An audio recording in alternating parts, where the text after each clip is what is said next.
What if peace, not partnership, was the real prize waiting on the other side of divorce? For many men over the age of 45, that's no longer just a thought, it's the life they've chosen. A growing number of divorced men are stepping away from the dating scene entirely. No dating apps, no blind setups, no pressure to get back out there. They're not searching for the next relationship. In fact, they've stopped searching altogether. And here's what might surprise you, they don't feel like they're missing out. They feel free. No more emotional highs and lows, no more miscommunications. No more second-guessing their words or wondering if they're doing enough. Instead, there's quiet, stillness, the freedom to think clearly, sleep peacefully, and live life at their own pace. Many of these men aren't lonely. They're relieved. They've spent years compromising, adjusting, sacrificing. Now they wake up without tension in the room. They go to sleep without unresolved arguments. They spend their mornings in silence, and it feels like peace, not emptiness. According to Pew Research, nearly 1 in 3 divorced men in middle age or beyond never remarry. Many of them never date again. Not because they can't, but because they finally feel whole on their own. They're not angry at love. They're simply no longer willing to lose themselves trying to find it. And for the first time in a long time, that feels like the right choice. So, what are the deeper reasons behind this quiet decision? Why do some men never go back and never regret it? Let's take a closer look. Divorce doesn't strike every man the same way. For some, it feels like stepping into the sunlight after years of emotional overcast. For others, it brings a sense of loss that lingers long after the papers are signed.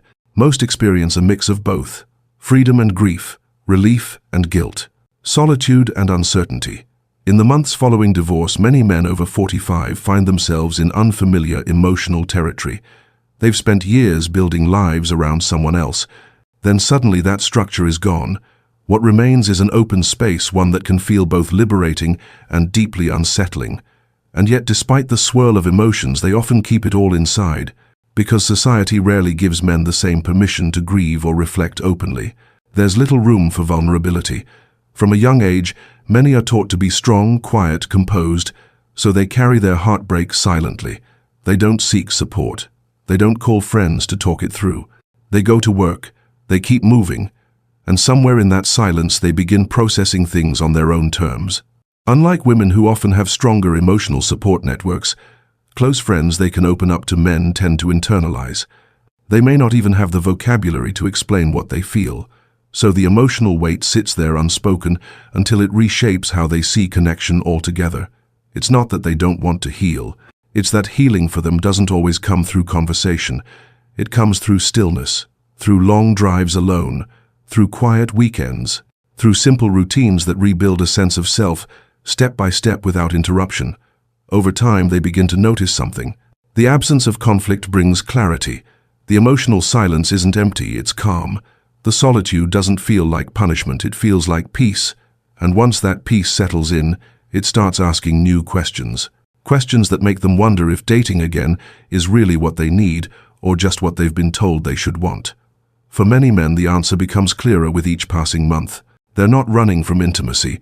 They're simply moving towards something that feels more stable, more honest, more their own. Some decisions aren't made out loud. They take shape quietly over time. For many divorced men, choosing not to date again isn't a statement, it's a quiet answer to years of experience. Here are 13 reasons why that decision once made often brings a sense of calm they didn't expect. He's tired of emotional turbulence. Relationships used to feel like a cycle: excitement, tension, miscommunication, conflict resolution, and then back again. The emotional swings became exhausting. After the divorce, he realized how much of his time had been spent walking on eggshells or trying to fix what always felt broken. In solitude, he rediscovered peace. As he put it, "I don't want to be the tense version of myself anymore." Freedom started to mean more than companionship. It was the ability to plan a weekend without negotiation, to watch what he wanted to spend money, how he pleased to travel without explaining himself. The longer he lived on his own terms, the harder it became to imagine compromising again. Now I can do everything my way and no one complains. There's also the lingering fear of financial risk. Divorce didn't just take a toll on his heart, it left a lasting impact on his bank account. From legal fees to alimony to the cost of splitting assets, he realized love, at least legally recognized love, had a price. A steep one. "One divorce cost me more than money. I'm not eager to pay again." His faith in long-term love has shifted. Once he believed in forever, now he believes in moments, in honesty, in self-respect. After watching something sacred fall apart, it's hard to chase permanence again. I used to believe in lasting love. Now I just want peace. The idea of starting over feels exhausting. Small talk, first dates, explaining his past, revisiting emotional history, learning someone else's needs, adjusting all over again. It doesn't sound exciting anymore. It sounds like work, emotional work, and he's not sure he has the energy for that chapter again. Introducing myself, reliving old stories, opening up. It's too much. His mental health has become the priority. There's a difference between being alone and being at peace. Relationships once pulled him in a dozen directions, always reacting to someone else's mood, needs, expectations. Now he wakes up with clarity. He protects his peace like it's sacred. What I need most now is emotional stability. His children are still central in his life. Even if they're grown, even if they live elsewhere, they matter. And he doesn't want them to feel like he's replacing anyone or shifting emotional loyalties. It's not about holding on to the past, it's about respecting their emotional space. I never want my kids to feel like someone else took their mother's place. The older he gets, the less he cares about meeting expectations. When he was younger, being single at 50 might have felt like failure. Now, it feels like choice, freedom, permission to live quietly. Society's voice has grown quieter, and his own voice has grown stronger. At this age, I live for me, not to make others comfortable. His previous marriage left scars, some visible, most invisible. It wasn't just the arguments. It was the years spent second-guessing himself, apologizing for things he didn't do, silently shrinking to avoid conflict. Even now, the residue of those patterns lingers. He's no longer angry, but he's cautious. That chapter may be closed, but it still echoes. Some wounds never fully close. Time helps, but it doesn't erase. Forgiveness may come, but forgetting rarely does. He knows what betrayal feels like. He remembers what emotional neglect did to him.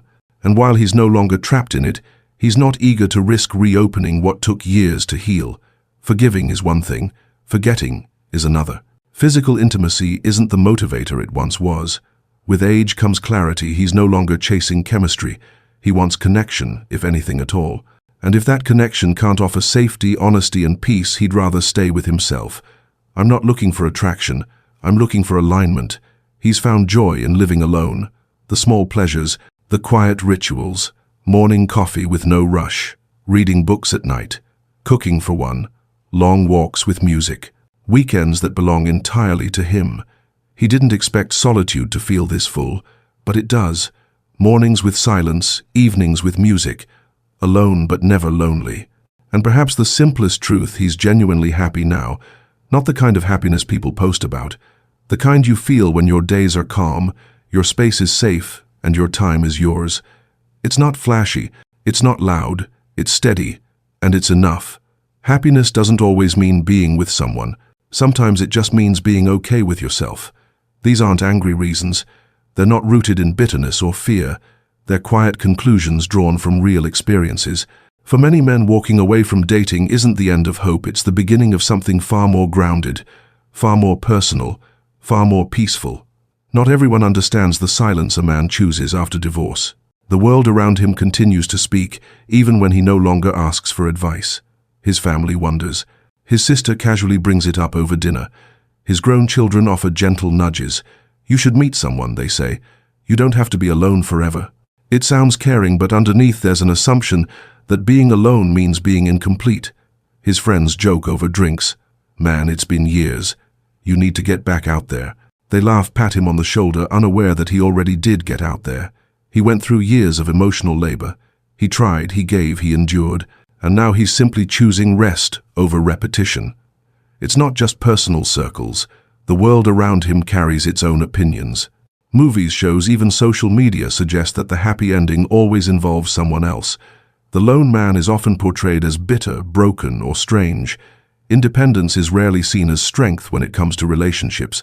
There's an unspoken rule that a man alone must be a man who failed. That if he's not looking for love, he must be lost. But that's not his story. He didn't stop believing in connection. He stopped believing that every connection needs to be romantic to have value. He still cares deeply. He still shows up for people. But he no longer believes that his self-worth depends on being chosen again. He doesn't feel empty. He feels full in a quiet, private, deeply personal way.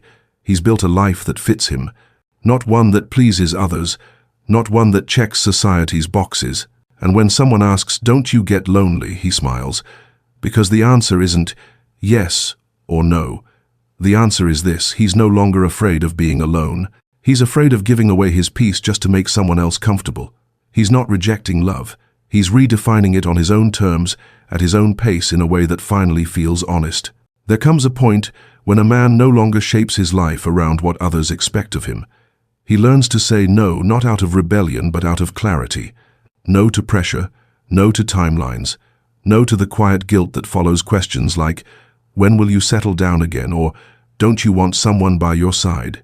Instead, he begins to live for himself. He no longer moves through life on autopilot, fulfilling roles or chasing images that no longer fit. Slowly, often without realizing it, he starts doing things differently. He wakes up early and stretches without rushing. He prepares breakfast in silence. He reads not to escape, but to learn to grow.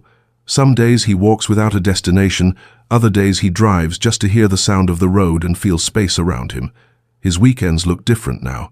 He no longer needs an excuse to spend time alone. A hike through the woods, a solo flight to a quiet city, a workshop to learn something new. It all becomes part of a routine that feels honest. He's not avoiding people. He's making room for the person he used to forget himself. These men aren't cold. They're not closed off. They're simply more awake, more aware of the energy it takes to carry a relationship, and more careful about who gets access to their peace. They've stopped performing, stopped pretending that fulfillment has to come from romantic connection. They've discovered joy in the simplest places: a quiet room, a finished book, the wind against their skin during a morning jog. They've come to realize that being alone isn't a failure, it's a choice, a powerful one. They haven't closed the door to love. They've just stopped waiting by it. They know what they need now. They know what they don't. And that understanding is the kind of freedom no relationship ever gave them. What looks like solitude from the outside is often self-respect on the inside. It's not about having less love in life, it's about having less noise. Choosing not to pursue love again is not giving up. It's growing up. It's no longer chasing what doesn't feel right, and no longer measuring your life by someone else's idea of what should come next. For many men, especially those who have weathered the storms of marriage and divorce, peace is no longer a luxury, it's a necessity.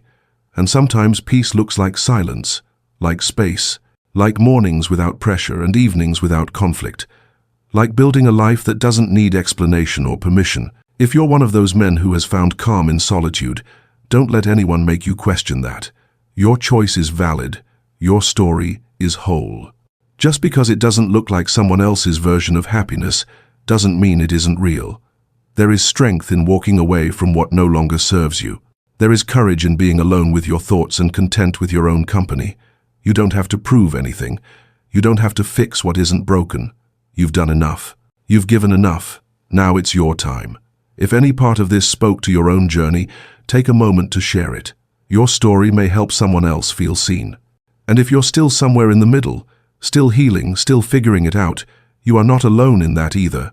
You might also want to explore our next video, Divorce After 45, Reinvention or Decline. It's another honest look at what comes next and how to write your own ending. Whatever path you're on, may it be your own, and may it bring you peace.